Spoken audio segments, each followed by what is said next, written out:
All right, so here we are. We're back in the garden. What I want to show you guys is how I'm going to set up this bed. And what I've done so far, first off, we built the bed, 4 foot by 4 foot. Kind of move this out of the way here.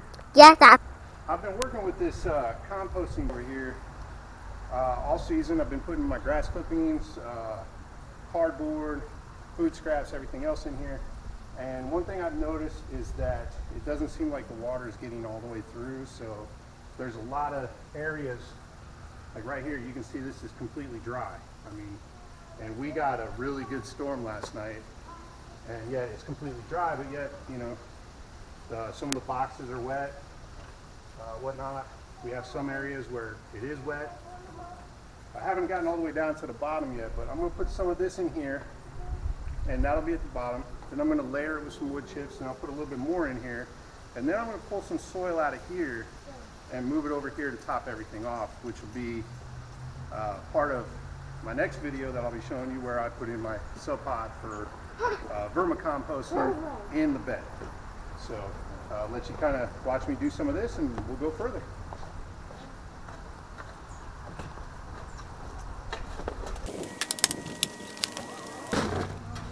The mulch that I got here, I got from Chip Drop. You can go online, pay like maybe 20 bucks, and they'll drop you off a full truckload of mulch. The only thing is, you're going to get a lot of sticks. You don't know what all you're going to get mulch-wise, so you kind of fair game and everything. And it is what it is. But the good thing is that, like I said, this is all going at the bottom of a 12-inch tall 4 by 12 or 4 foot by 4 foot bed. So it's a part of a cougar culture where they put sticks and logs and everything else, which you can see I have some logs in here, but I'm not putting any of those in there. Put like maybe one, or you know, some of these smaller logs that have been kind of breaking down over the course of the year.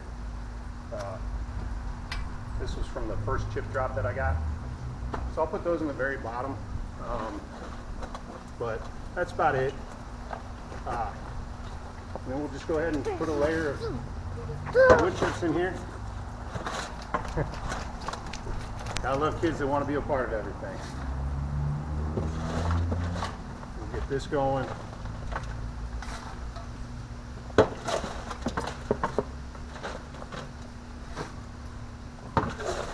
I tell you, you know, sometimes you might get a little frustrated with the kids being out, and you're trying to figure it out, you're trying to do it and everything else. I got told by a good friend, you know, hey, it's all about spending time with your family and everything else. So even if they're just running around and you think they're being a little bit of a nuisance or something like that, hey, at least they're out there, you know. They're going to get to a point where they're going to be a little bit too old, and they're not going to want to do anything with you. And then what are you going to do? You're going to be kind of stuck saying, well, man, I don't know what to do. Empty nest, no kids, it's quiet, just me and the missus. Or if you're the missus, it's me and the guy.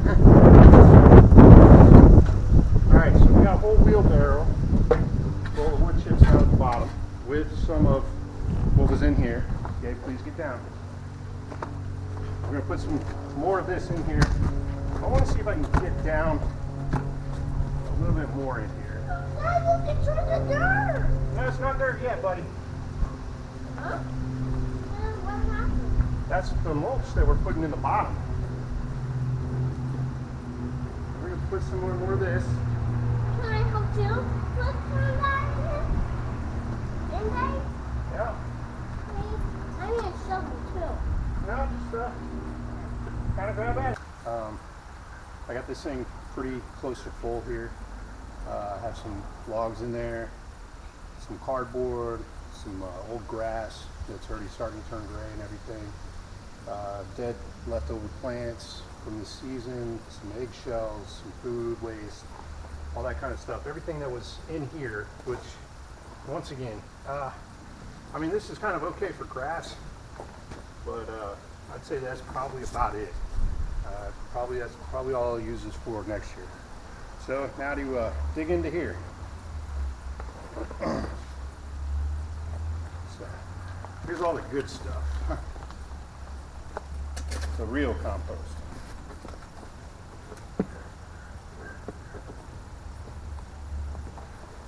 Now I normally would not start out a new bed this way if I didn't have time to let everything kind of break down. So I know this bed's not going to be used until next spring. It's fall now, so I'm okay with doing this. If you're starting from scratch, I really wouldn't go this route right off the bat, because you're going to be fighting with nutrients and everything else from the composting process and everything else. So you would have to over fertilize this, give it all sorts of extra nutrients into everything else.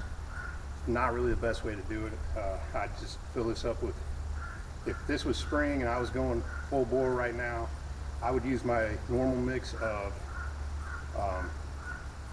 mushroom compost, and then sifted topsoil and sifted organic compost, which I get those from local nursery place that sells mulch and dirt and everything else. Fill up a truckload and fill up the bed. But this is how we're doing it now. As you can see, there's flies starting to circulate around here and everything else. That was part of the problem with this bag that I was noticing. The bottom's really wet, the top's not. The middle, or the top and the bottom are wet, the middle's not. So it's really hard to rotate everything around that's in this bag. So once again, I'll probably use this bag for grass, and that may be about it, if even that. Not 100% what all I'm going to use this for next year, if anything. So let's finish topping this thing off. The layers of compost that I'm pulling first out of this other bed will be the stuff that has the mulch that I put on top of it, so that way I can kind of turn that over into the bottom, lower half in here.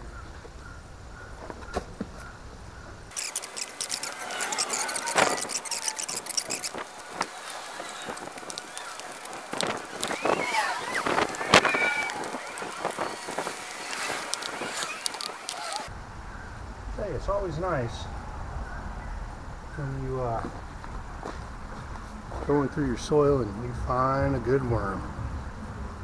Always comes in handy.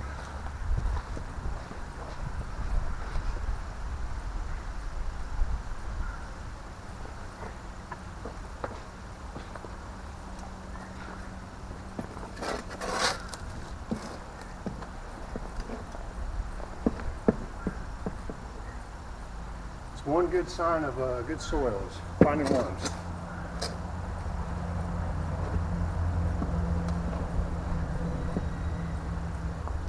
That means that you have soil life, your soil is working on decomposing properly, it's attracting beneficials, so worms. Definitely want those. You want the other beneficial microbes, which a lot of this digging that I'm doing probably isn't helping.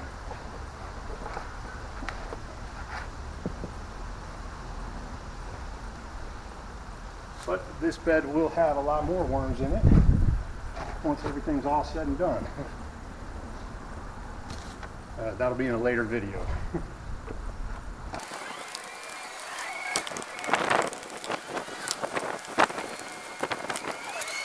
Go ahead and take this and kind of spread everything in. Not overly really concerned. Some of this soil is going to come back out of here,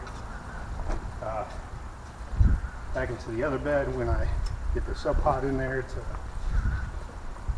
get it fully situated, which is fine, because then I'll cover this up with a good layer of the wood chips that I have, and this will get a top covering of the compost and everything else when I top off everything at the end of the year.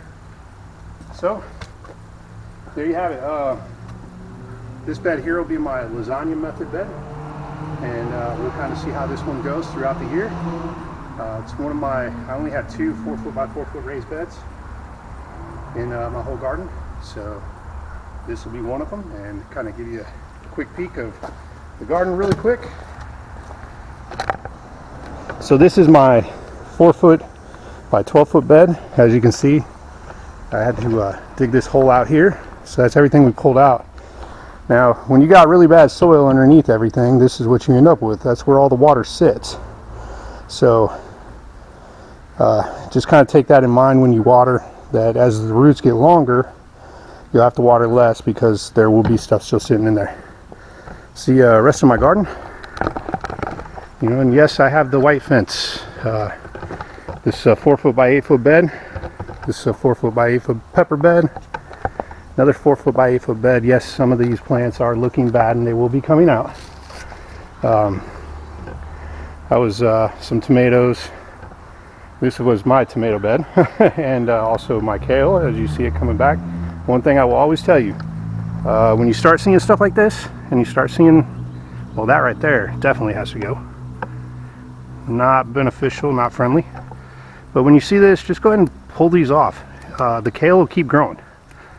This is not a end all be all. Right now I still got these the cabbage loopers and whatnot that I'm trying to fight with and I'm trying to get rid of. So hopefully they'll start disappearing. Nice little late onset of some tomatoes there. Can't complain. Same with that one. And same here. This thing is finally producing its first tomato. This was a sucker that I pulled out. Ooh, that doesn't look good. Looks like that vine is drying out or something. Dying out. We'll have to take a look at that some more. These I've been pruning back quite heavily, as you can tell. They're starting to die out too. Got some carrots in there. That right there, this was a sucker off of a Roma tomato plant, and it's just massively overtaken this, so I need to trim that back. That right there is a black beauty tomato, so I'm waiting to see how that goes. And some bean plants down there, melon plants, just kind of rolling with it and seeing what happens. Another melon plant right there, some more beans over there, a pumpkin plant that's going. This is for the pie pumpkins, so there you can see one right there. I think I got another one around here someplace. There's not too many of them that popped up and stayed up. I got all these logs in with my first chip drop experience, so let you know, if you can keep from getting logs, keep from getting logs. Leeks that I need to trim back. My salad mix starting up, I grow all those close together so I can do the cut and come again method, which I'll bring you along for that. But that's the garden in a nutshell.